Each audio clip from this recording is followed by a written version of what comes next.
Oh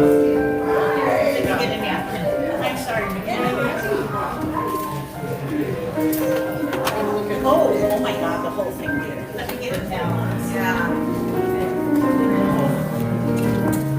Have you been having fun? Because summer is your time, girl. It is. I've been having a lot of fun. And kayaking, I see. Yes. Well, yes. All right, I know.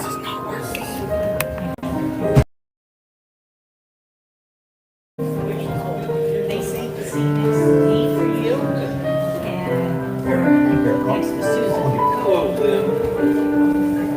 And we had still. It's over here too. I'm so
Okay, I'm going to start by asking your forgiveness this morning. You ever left anything on the stove?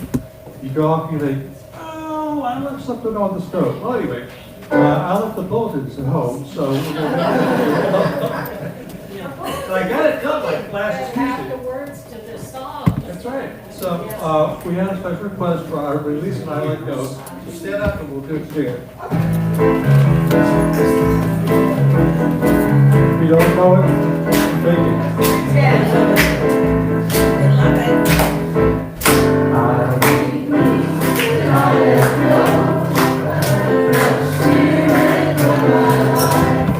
And my heart is open wide. Yes, I'm only here for God. No more struggle, no more strife. With my faith I see the light. I am free in the spirit. Yes, I'm only here for God. Okay, you may sway, you may sway, you may join me along there. I release and I let go. Let the spirit run my life. And my heart is open wide. Yes, I'm only here for God. No more struggle.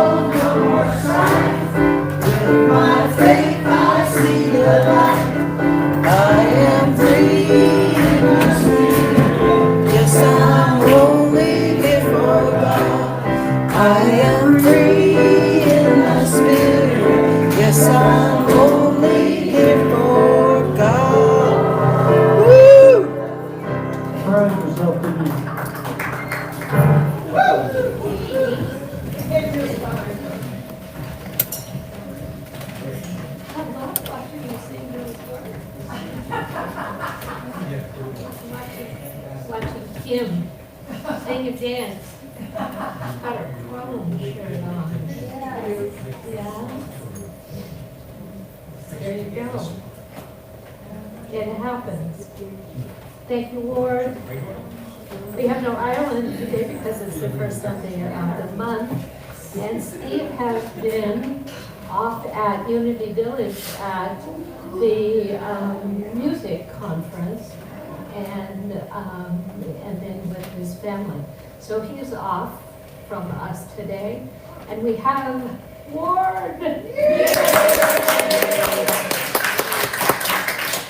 And Ellen in the sound booth. I hear last week maybe there wasn't sound to go far away to the world. But thank you, Kathleen, for filling in for me. We always appreciate our greeter team standing at the door saying, welcome, we're so glad you're here, or whatever they say to you. In particular, I hope it feels always like you have been welcomed home.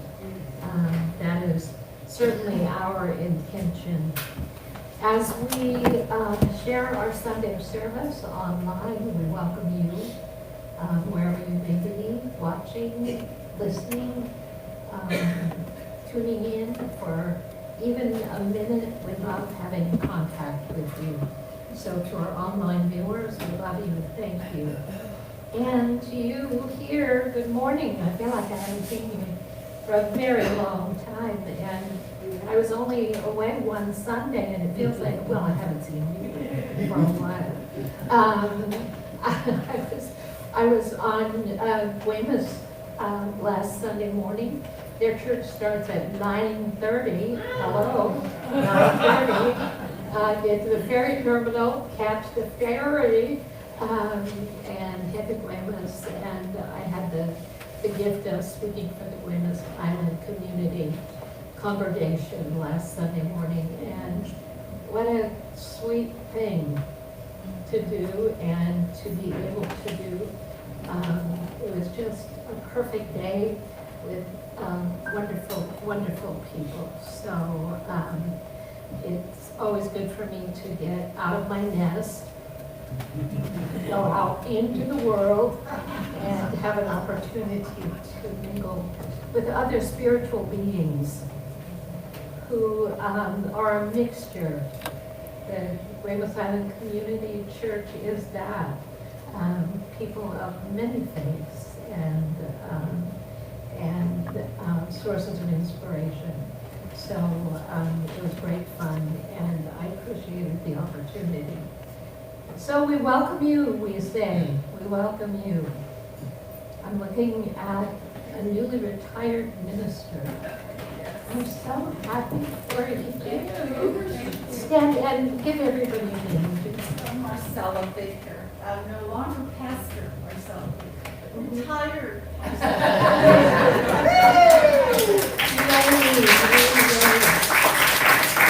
We celebrate you in your retirement. Marcella has been a minister how many years? Oh gosh, at LaConner, 10 years at LaConner. Yeah. And then at Edmonds United Methodist too. And then at Bellevue 1 year. And then seminary at Seattle. Yeah. And it goes on and on and on and down on. Arizona, yeah. So, I know, how nice to be free of a Sunday sermon. It feels so good. Yeah, no sermon title to work up. No bulletins.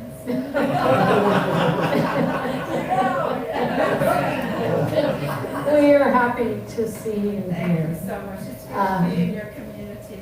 Thanks. I visited with Deidre, I think about, oh gosh, it seems like about three or four weeks ago. And you were so welcoming and such a lovely group. I even got to have lunch with you, and that was delicious. Thank you. Was it a potluck Sunday? Yes, it was. Your good fortune. Yeah. Yes. That, we call that abundance. It was. An abundance of nourishment. Wonderful, wonderful. Do we have new people in the back? Both of you? Tell me your name. McKenna. Hi, McKenna. Hi. And you are? I'm Beverly, and I'm a practitioner, distance practitioner with Seattle CSL. Oh, I live in Arizona, but I'm moving back here to Mount Vernon, Cedar Wood area in the next year, so I'm hoping to connect with them and the Valley Head. Oh, it's the coffee is ready. In case you wanted to know, it's right behind your head, yeah. Well, I'm so happy you're here. And Ken and I know each other because we both were members at Seattle CSL for many, many, many years. Yeah. Well, it's a gift. Coincidentally ran into each other right here. Right, that's what we call divine appointment, isn't it? Absolutely. Well, we welcome you. Thanks for being here. So we say, indeed, and our friend Susan is here visiting from it seems like a really long time again, doesn't it? Yeah, yeah. So all our friends, we welcome you in that warm and loving spirit of unity. You're seeing somebody, him? Him? Oh, him. Oh, him. I didn't fail to see you. I just didn't see you right then. Tell me your name. I'm Jonah. I'm Hi. the son of Leanne. Visiting my hometown from Hawaii. Oh, Jonah. Thank you guys for opening your arms and having me today. Oh, I'm so happy you're here. What part of Hawaii? Big Island. Yeah. Well, Jonah, welcome. And Feels like home. does it already? Well, and she drags anybody she can find. I don't know. She knows more people than most of us combined. No, we love it. Thank you, Leanne, for bringing your friends, for trusting us on Sunday morning with the well-being of those you love and care for. In unity, we affirm there is one presence and one power, active in your life and in mine. God the good, all power, everywhere present. God the good. When we say there is one presence and one power, we say, then everything must be of that one. Everything must be of that one, even the things we like or do not like, those things that we're reconciling within ourselves, those things that are a part of our lives and our growth and our unfolding. There's one presence and one power. And in that one presence and one power, we say there is sufficiency, there is abundance, there is all good. And what does that mean? Does that mean that when you say it's all good, then those things that happen in my life are good? We say at the root of all things, there is one presence and one power, not causing harm, not directing or manipulating us into difficult, challenging, testing times. We say in us there is one presence and one power, living forth in the midst of our experiences, past, present, and future. That which we can rely on, that which is always true, that which is universally true. The definition of good for us is that sense that in the midst of us there is always that which is meeting our every need. And when we turn in that direction, when we accept that reality, we discover that life somehow aligns, harmonizes, moves in a perfection of flow. We love it when we have a moment when the light bulb goes off in us. Generally, it's not here in our mind. Our mind is so constricted. There's a light. We love it when that light bulb goes off in the midst of us. And we see more clearly, and we see an alternative way to the one we've been holding or believing or thinking. And within that, we find the experience, perhaps, of freedom to move in a alignment with the perfection of that which is present and always true. And so, as we welcome you, our word for today is beautiful. And we hold and behold that you are beautiful, and Beth is beautiful, and here she comes to share with us our daily word. Beautiful. Hmm? Nice word, huh? Good morning, one and all. Isn't this sun wonderful? Not so much the heat, maybe, but the sun. Wow. Okay, welcome to Sunday, July 7th, 2024 at Unity Skagit Valley. The word is beautiful. The affirmation, my open heart discovers beauty all around me. I see beauty in soaring mountains and rolling seas, in majestic forests and kaleidoscopic fields of wildflowers. I hear beauty in music, bird songs, and the laughter and conversations of people in fellowship.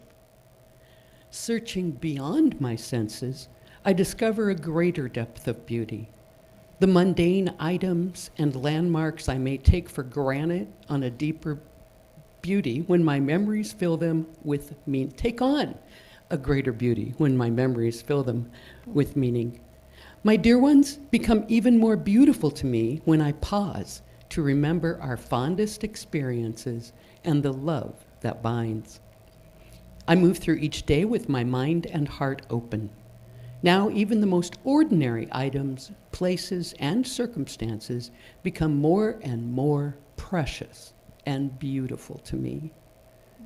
And from Corinthians, and all of us with unveiled faces, seeing the glory of the Lord as though reflected in a mirror, are being transformed into the same image. Ooh, and I'd like to do the affirmation again. Yes, do. And maybe do it together. I love it. My open heart discovers beauty all around me. Together. My open heart discovers beauty all around me. Thank you. Nice, huh? Thank you. Thank you.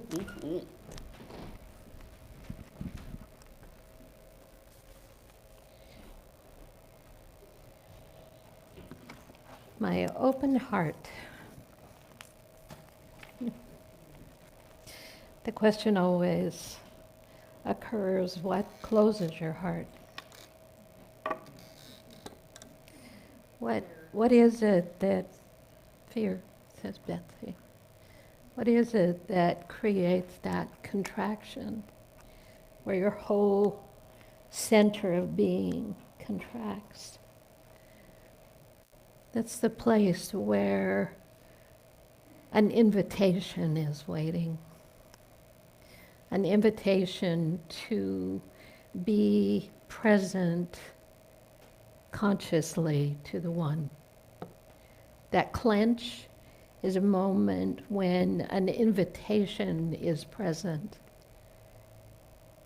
The kind of invitation that allows us to be present to the alternative to that fear or that startle or that reactivity.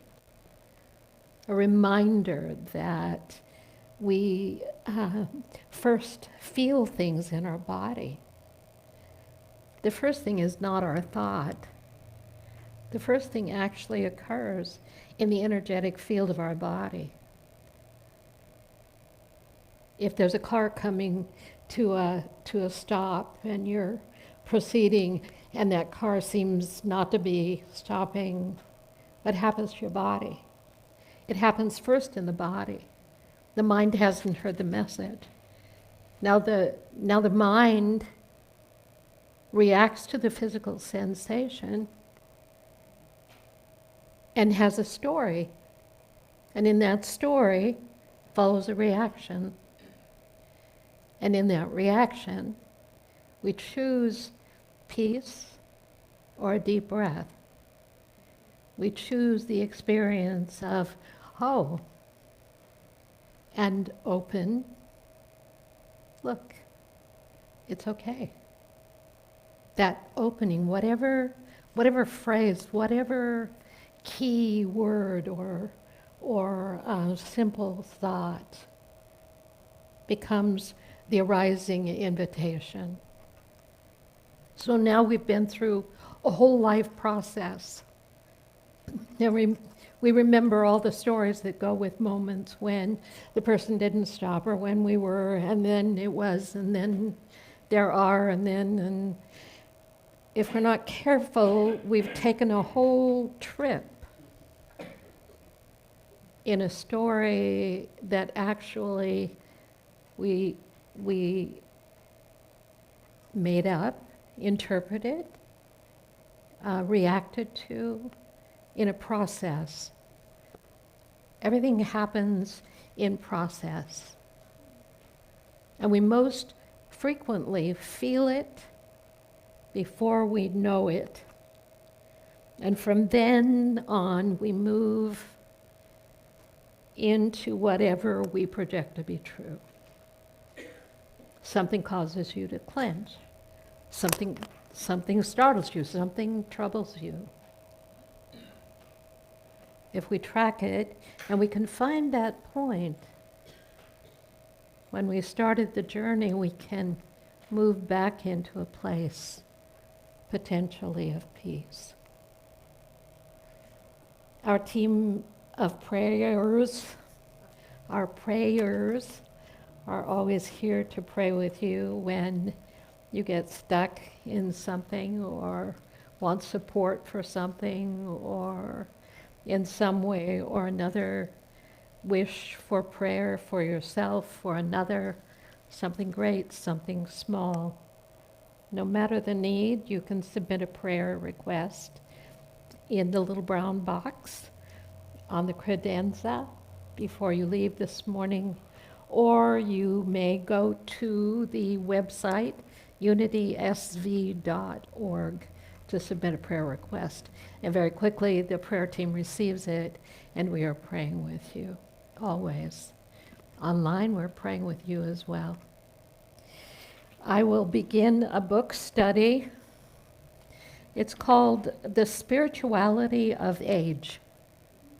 Not of aging, not the possible spirituality of getting older. I looked at so many books to see who's producing or distributing things that really spoke to me. And I don't know whether this does or not, but what I can tell you is it made the most sense to me.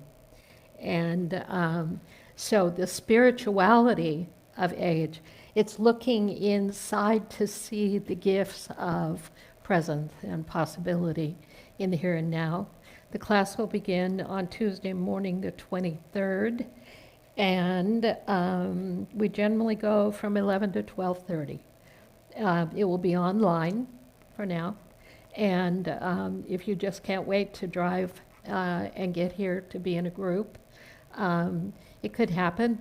I just thought the easier way to go about it was to put it online for now and set up the ideas. You don't have to have the book. I'm going to break it down into 8 points of focus, primarily for discussion and interest. So, a seeker's guide to Eric Butterworth said, "My age is none of my business." In quoting him, Eric Butterworth, longtime Unity minister, so we could say a seeker's guide to growing younger, if we'd like. But anyway, it's written by two individuals, and if you're interested, look it up online, see what you think, and I'll post the Zoom link soon.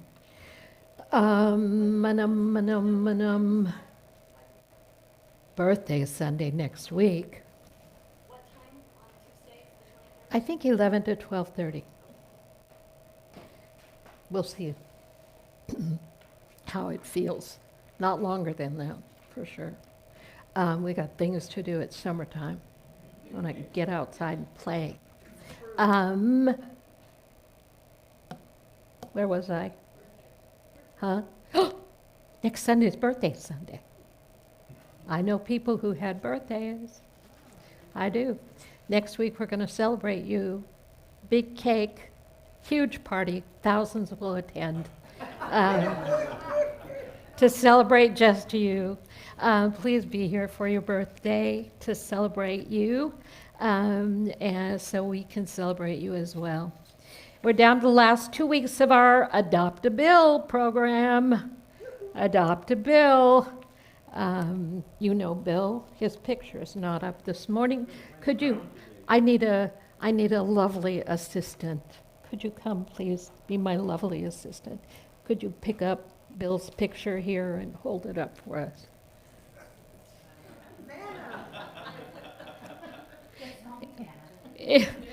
Thank you so much. We'll spin that wheel anytime.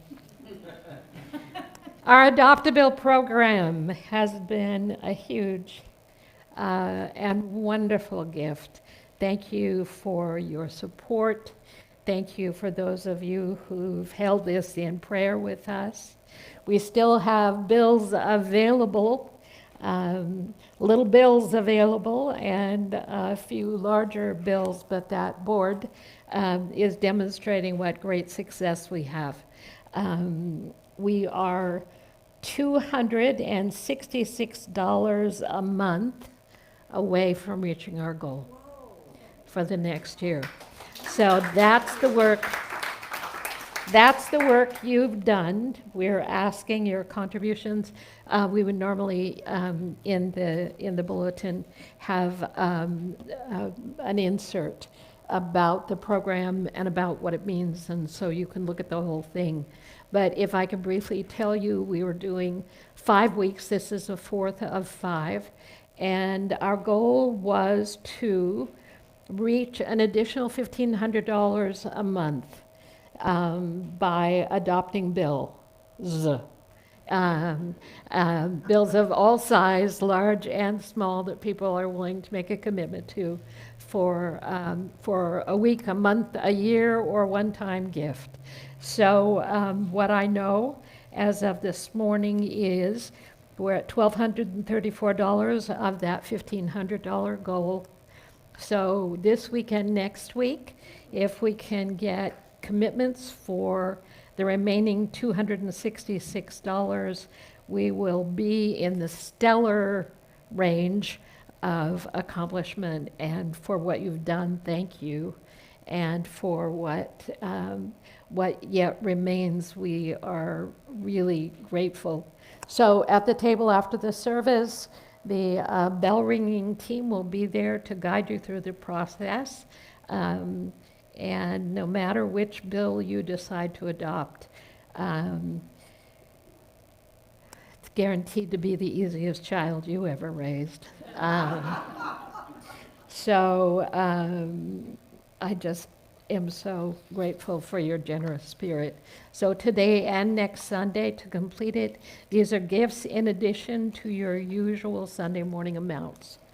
And that means a stretch. And if we can support you in prayer, let us know. Making a commitment is always that something, but it holds an intention of accomplishment. If we don't make commitments, we don't really move forward in a way that facilitates our growth and development. So thank you for all that you're doing, and know that you will be blessed beyond measure. I think that's what I have for announcements for us. And I'd like you to take a deep breath. Just do it. I thought we should have done a big ad that said, and we're air conditioned. If you get too warm, start fanning yourself, and a team of people will go and increase the cooling level for you. Our pleasure. So, what do you have for meditation? Surprise me. How about our thoughts or prayers? That's all right. If you remember the words, sing with us. Our thoughts are prayers, and we are always praying. Our thoughts are prayers. Listen to what we're saying. Seek a higher consciousness, a state of peacefulness, and know that God is always there. And every thought becomes a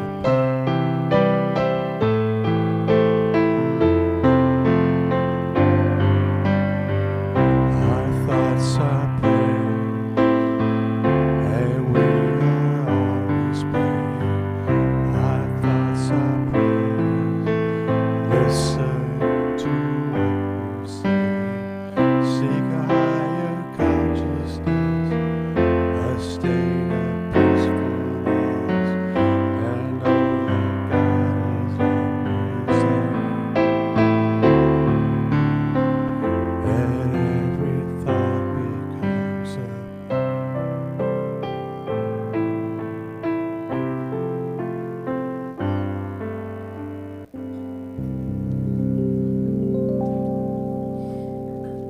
As you settle in and allow yourself to be supported,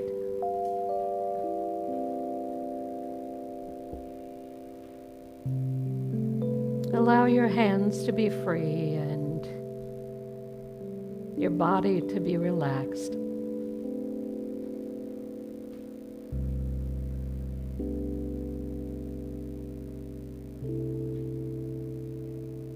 When you can shake the tension out a little bit,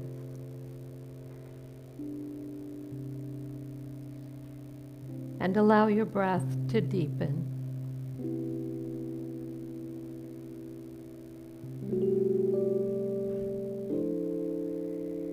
There is an opening.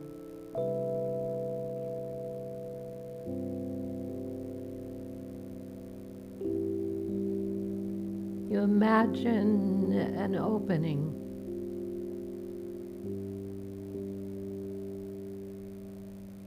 You step through that opening inwardly.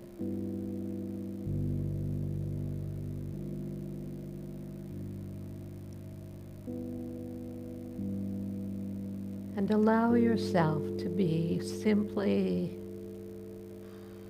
easily, without effort,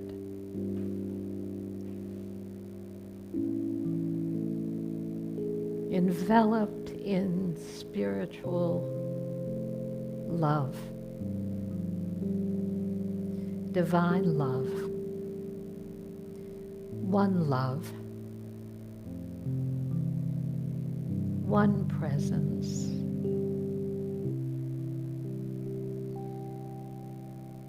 one great expansion of the heart.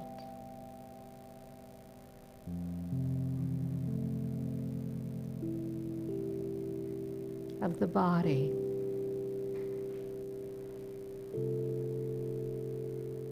Of the mind.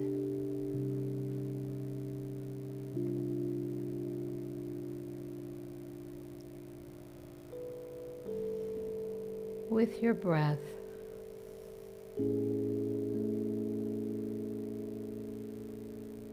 allow yourself the gift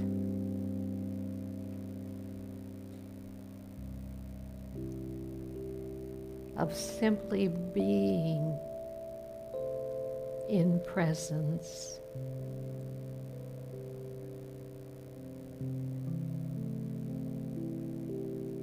Hear the words,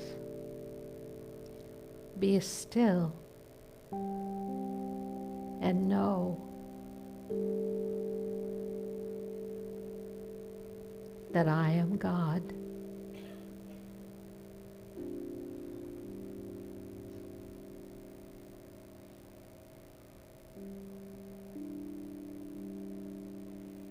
your breath. And your breath is an opening.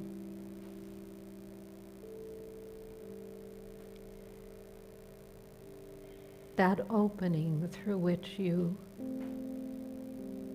move into simply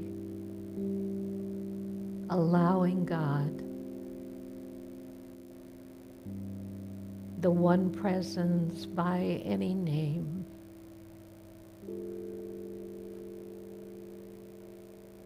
to hold you,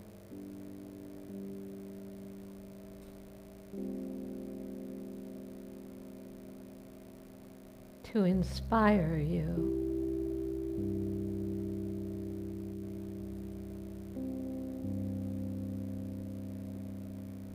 to heal you,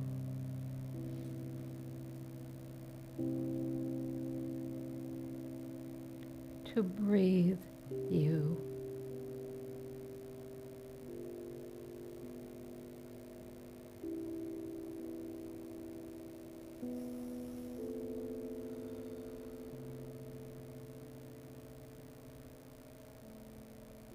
The breath.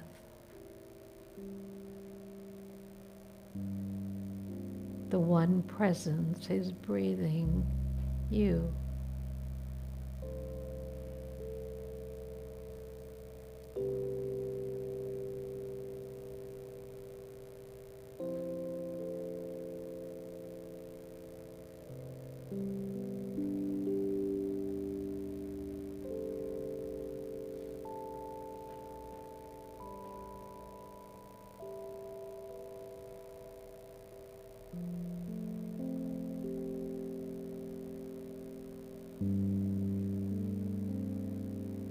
The presence is moving in and through you, steadily, silently,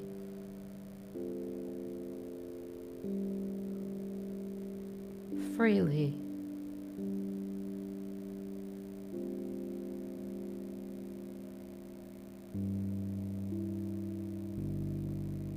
Moving as a healing,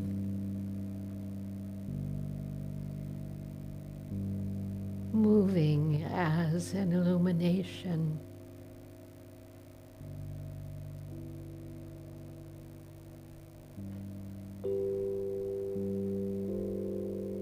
I am guided.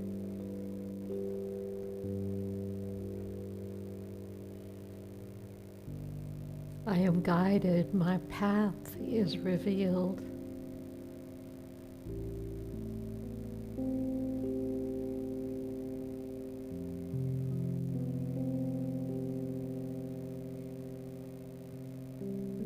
I am illuminated.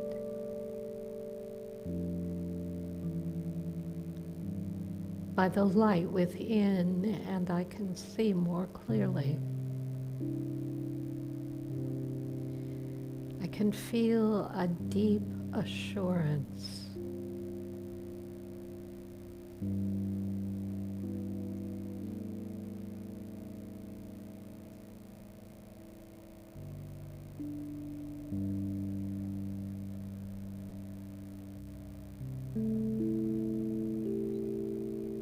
The movement of the one is the very creative energy within every cell and atom and particle. It's the wisdom that guides and moves and reconciles all things.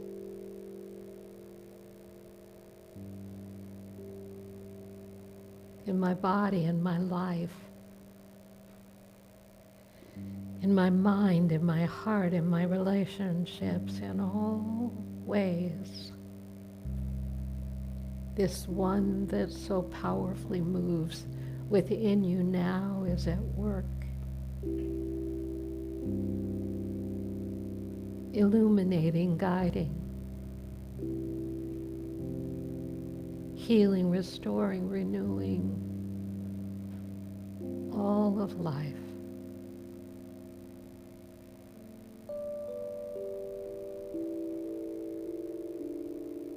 In my heart, there is more room when I breathe and expand and remember that the energy that beats my heart is that energy of pure love. I am safe.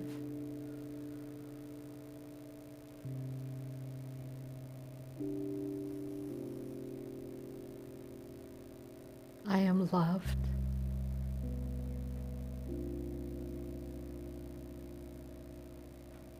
I am free.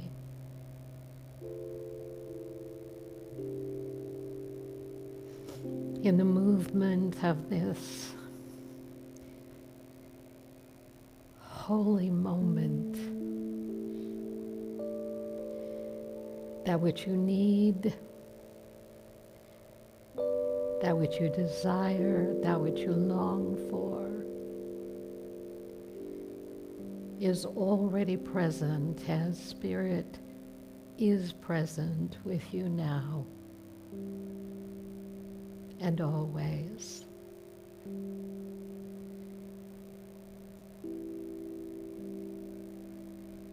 We give thanks. From the deepest place within us, we give thanks for that which is seen and that which is unseen. And we affirm that all is well. We extend our blessing to all others. All is well. And so it is. Amen.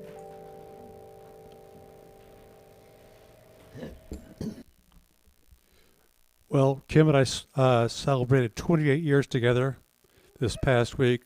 Yay, legally, of course. So I'd like to do the special song for her.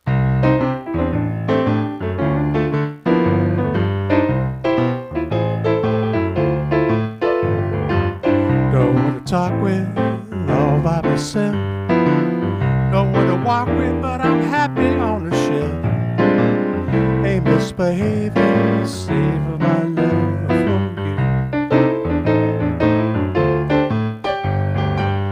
I know for certain you're the one I love.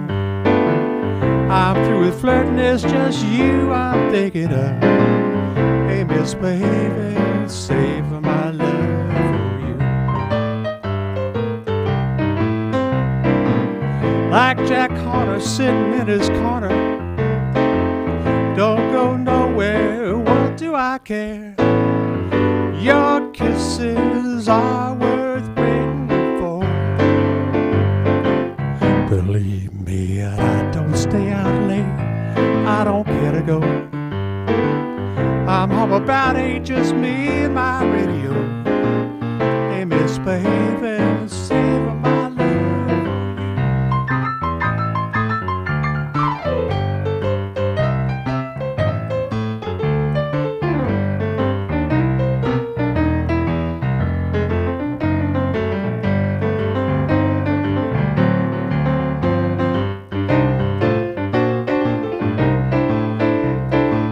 Like Jack Horner sitting in his corner, don't go nowhere, what do I care?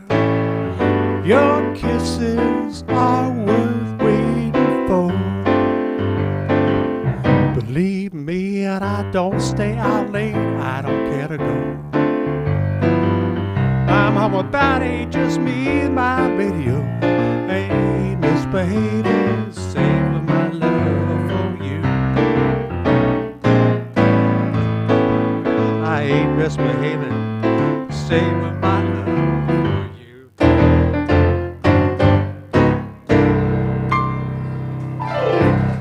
Thank you very much. Hey.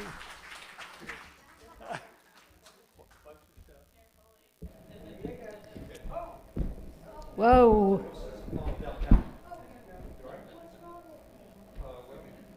We're good.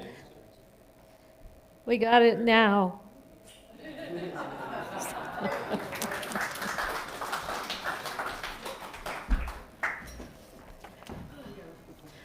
You did it.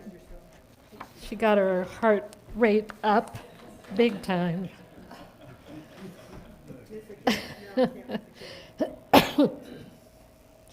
So, is next week when they do the Highland Games in the park? Yes. Is it? We love that. It's so fun to find parking on those Sundays. I think that marks my 13th year, 12th, 13th, so 2012. That weekend in July, I just came to visit. I had no intention of being here. Nope, it was an invitation to guest speak since we were going to be on vacation, visiting our friends, and look what happens. I went home and resigned. Not actually to be here, but because it felt right to make that move. How do you know? How do you know? How do you know? How do you know? How do you know when it feels right? How can you make that distinction between it feels right, doesn't feel right? How do you know? How do you read your inner knowing? Because sometimes we read our inner knowing and it's like, looks a little off, looks a little skewed, looks a little like more of what we want than, than actually what it is that we were anticipating. By a little more of what we want, I mean some old patterns, some deep felt sense of this must be my freedom, this must be the way, this must be the answer, this must be the thing I need. This must be. Rather than listening into, no, it arises in you. It arises in you. You begin to feel yourself pulled towards something. And many times it isn't seemingly the right thing, but it turns out to be the right thing. When you're in the middle of it, you think, well, why did I do that? What was I thinking? And then all of a sudden, there you are. I wasn't going to do ministry again in the way I had known. And this is certainly not what I had known. I tell you, this is ministry. This is the opportunity to be present in ministry, in calling, in a way that nothing ever could be. This was perfection. Did I see it in the plan? No. Did I see it as the opening, the expansion for my life? No. Did I see that it was going to be my favorite place to be at least every week, once and more if possible? No. Did I know we were going to be family together? No.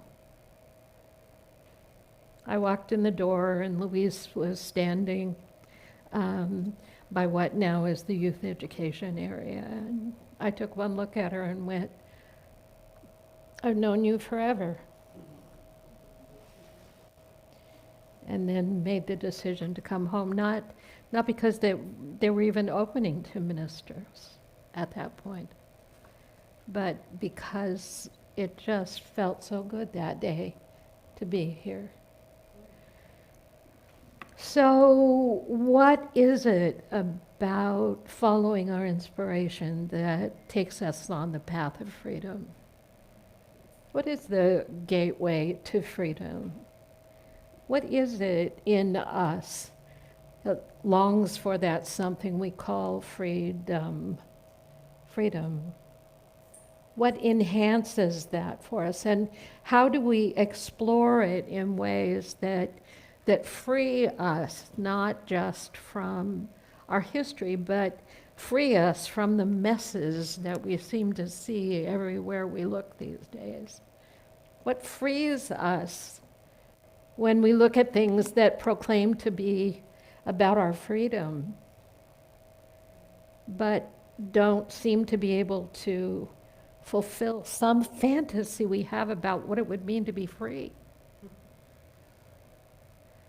Being free is way different than the descriptions we had. It's a way, yes, that we celebrate the larger picture of life, the more expansive picture of life, yes. But how long has it been since you drove up to the White House, got your groceries, and went home for dinner? You know, it's not like what we call freedom is tangible. It's not a something. You can't buy it. It doesn't come packaged in bubble wrap or any of the other forms of how we contain things in the whole. Of freedom is something that's inborn in such a way that as we move through the pathways and the turns and the side steps and the backward going and the forward moving, it's something that isn't an idea and it's not a concept, it's a way of being that cannot be taken from you when you know it. You can walk the path of life and death right on the edge. But there's no reality in a lack of freedom. There's no reality in a lack of freedom. It's an inborn way of being when we move beyond these conceptualized images of what will give us what we need. I can be free when I can be free if I can be free in Mexico for 6 months. I can be free if I walk this path. I will have freedom when I'm retired. But you can't package, you can't bottle, you can't hold this something that's an inborn somethingness. That's part of the very attribute, facet, movement of what we call divine presence. And the great ones and the great teachers said, I have sat in hell, but I'm free. I have been in the worst of places, but I'm free. I have experienced the most life-wrenching, devastating pain, and I'm free. I have been in and through the nighttime and the daytime and the dark time, and I'm still free. It's that which is, but it requires an alignment, a particular kind of alignment with spirit, an agreement that we live with.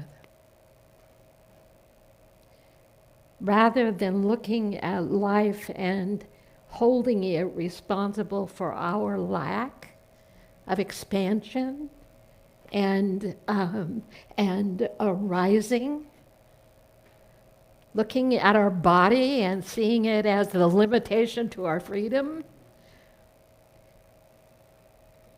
rather than that, aligning with this that is always free and always so, with which I can align by moving into an allowing state, an accepting state, a willing state, a knowing state. I'm free with the freedom of spirit. I am free within the very elements of the engineering of my being and the way they emerge and manifest in my life. And one day you stand up and you look around and you think, oh, I'm free. I'm free of the burden. I'm free of the history. I'm free of that story. I'm free of living bound to that idea. And when it happened, we noticed that perhaps we were about the business of living our life rather than living our story. In a moment, and something opened, and in that opening, there was freedom. I love this story about the peregrine falcon. Once upon a time, it's a fable. Once upon a time, it's always a fable. Say that about your life. And once upon a time, and you know there's more to this story than you've seen. Fairy tales are all too true sometimes. Once upon a time in a land far, far away, there lived a king who'd been given the gift of 2 peregrine falcons. This was a very honorable gift, as the falcons were exquisite and would make noble companions as the king hunted his royal grounds. The king passed the falcons off to his gamekeeper and instructed him to train the raptors for the next season's hunt. The gamekeeper set about his training. One bird performed exceedingly well. The second bird excelled not at all. In fact, the bird never moved off its branch. The gamekeeper was flummoxed, so he recruited the advice of an avian expert. After inspecting the bird who would not fly, he diagnosed it as perfectly healthy and sound. He was baffled as to why the bird would not fly.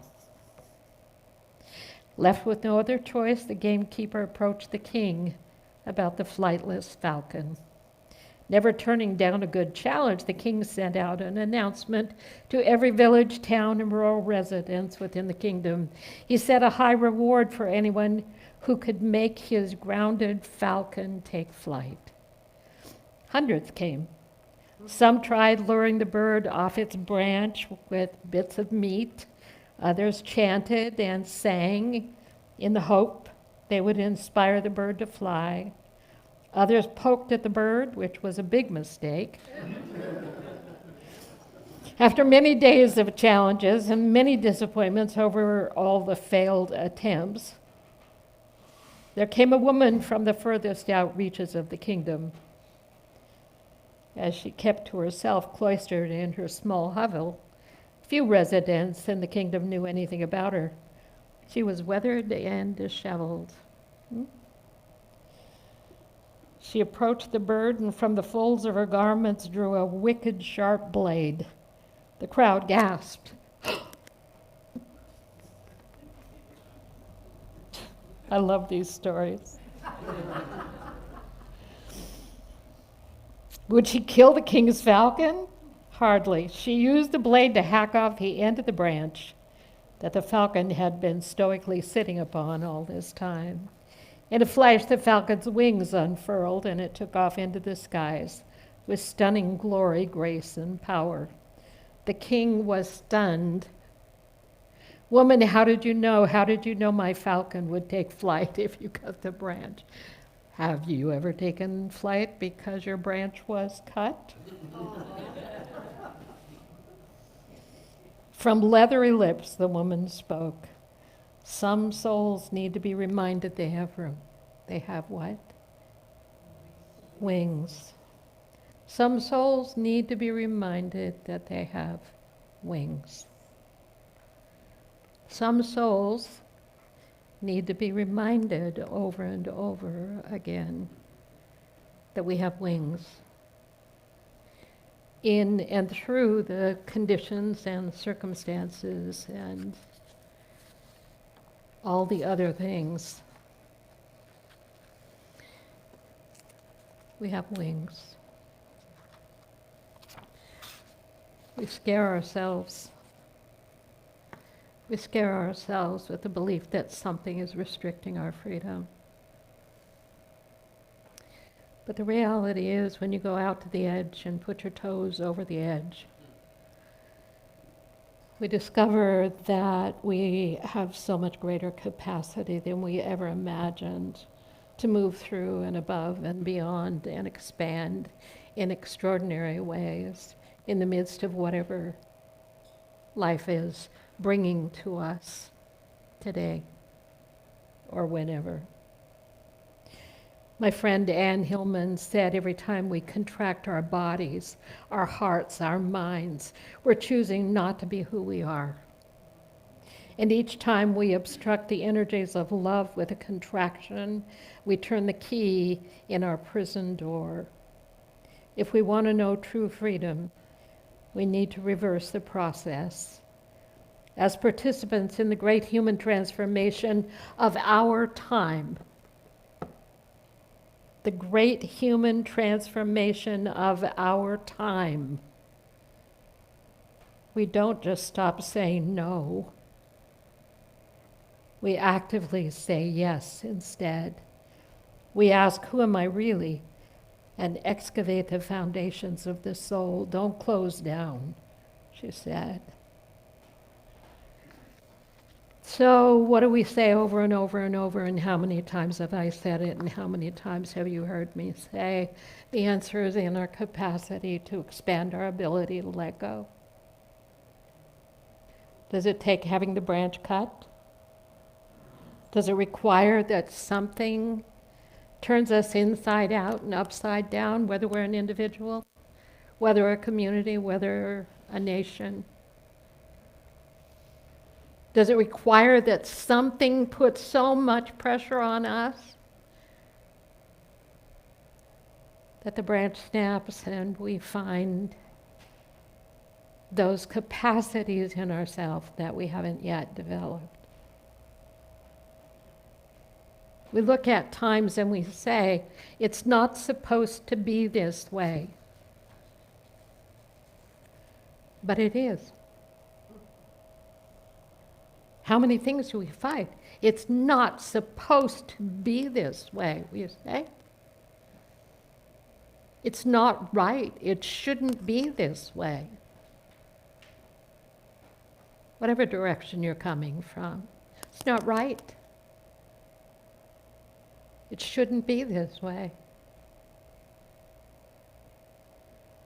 And we feel ourselves closing down in the resistance to what is. And in that resistant state, the no,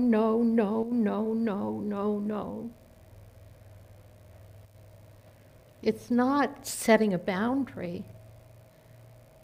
It's encapsulating our energy, this stored up power and energy we have to experience this greater transformation of being. No. We say, no, I don't agree. We have every right to say, no, I don't agree. But can we say it from a place that's born not out of conflict and oppression and all the things that go with the need to prove and be right or righteous? Can it come from a place in us where we love that which is so and already so more than we love the conflict, the separation, the division, the upset, which is sucking our life force out and not empowering that in us which wants to arise? So, but what if? I don't know. I don't know, but I know the engineer, and I know that which is the arising, and I know that which is the creation creating, and I know that which is always present. And I know that is greater than whatever this conjures up in reactivity to whatever I believe is going to take away my right, my good, my enough in any given time. As a spiritual being, we learn to stand in a greater truth, not to deny it or pretend it's not out there,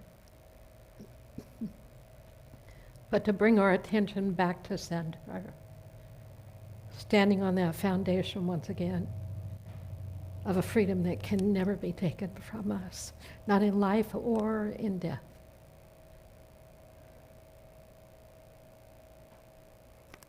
For we are free with the freedom of spirit. We are free with the freedom of that which is and will ever be and has always been. Does that mean we don't attend to business? No. It doesn't mean that at all. Letting go doesn't mean I don't do anything. Letting go clears me so I know what to do and in what way to proceed. And in that I find an unfolding path of possibility. But most of all, I find a me that has wings to fly. And I try one wing. Maybe it's a flutter. And then I come to the edge and I say, why not? Why not jump? I don't mean literally. I mean, why not jump? Why not take the invitation and see what it has to offer? Today I am more than my limitations. Tomorrow I will be too. For us, can that be enough? Can that be enough? Free, I am free with the freedom of spirit.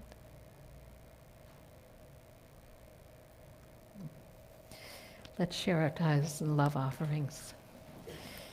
And be sure at the end of the service, if you have not done so yet, you visit our adoption table and give Bill a go round. See what pulls you. Our offertory blessing is a powerful prayer. I give joyfully and easily, for God is my source, and abundance is my nature. Let's do it again. I give joyfully and easily, for God is my source, and abundance is my nature. So it is, and thank you for your generosity.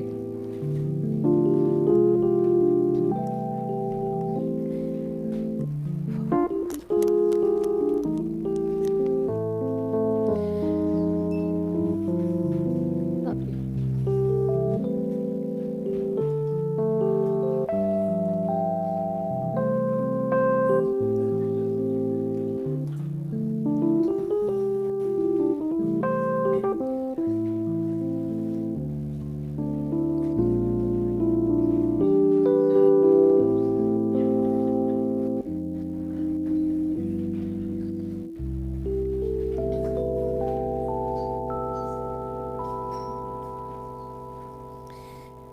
These gifts are blessed through your hands, through your heart, through the movement and the perfect flow of spirit. These gifts are blessed.